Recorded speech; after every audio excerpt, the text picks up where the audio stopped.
Bismillahirrahmanirrahim. In this video, I'm going to answer two hot questions that express entry candidates have in their mind. But before that, I will share a story with you guys. Once upon a time, I went to a consultant, and in that time, I was going through the research phase and I was researching about everything. Okay, so I went to that consultant as part of my research. Okay, I had no intention in paying to that consultant, right?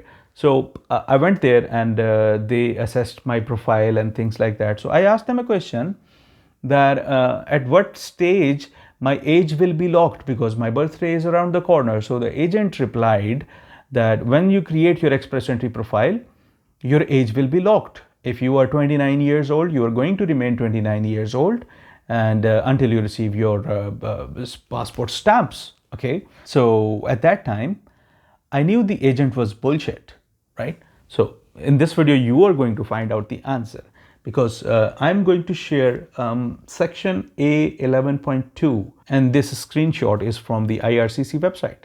So as you can see, when a change in age results in the candidates no longer meeting the MEC, minimum eligibility criteria, or having the recalculated CRS points fall below the lowest point score in the round of invitation, in the draw, express entry draw, officer should reconsider applying the public policy to example for PR from certain age-based requirements between invitation to apply ITA and application EAPR.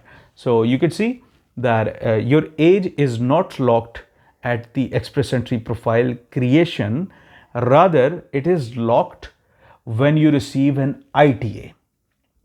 Okay, and I hope that agent is watching this video so that he knows what to tell his clients in the next meeting. Okay, and what about IELTS then? Like, age is locked when you receive an ITA, and after receiving an ITA, you get 60 days now. Previously in the pandemic, the limit was 90 days. So now you have 60 days to submit your application for permanent residence, that is EAPR. Okay. So within these 60 days, does your IELTS need to be valid or not? Because age is locked at ITA, that is done and dusted.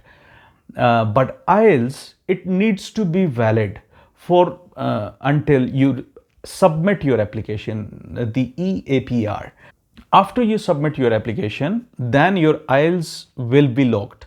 But if within those 60 days period, IELTS is getting expired, IELTS expires after 2 years, then you need to retake IELTS, or you can submit your application in a rush. But I do not recommend retaking your IELTS at the last hour, because you never know if you would be able to achieve the same score.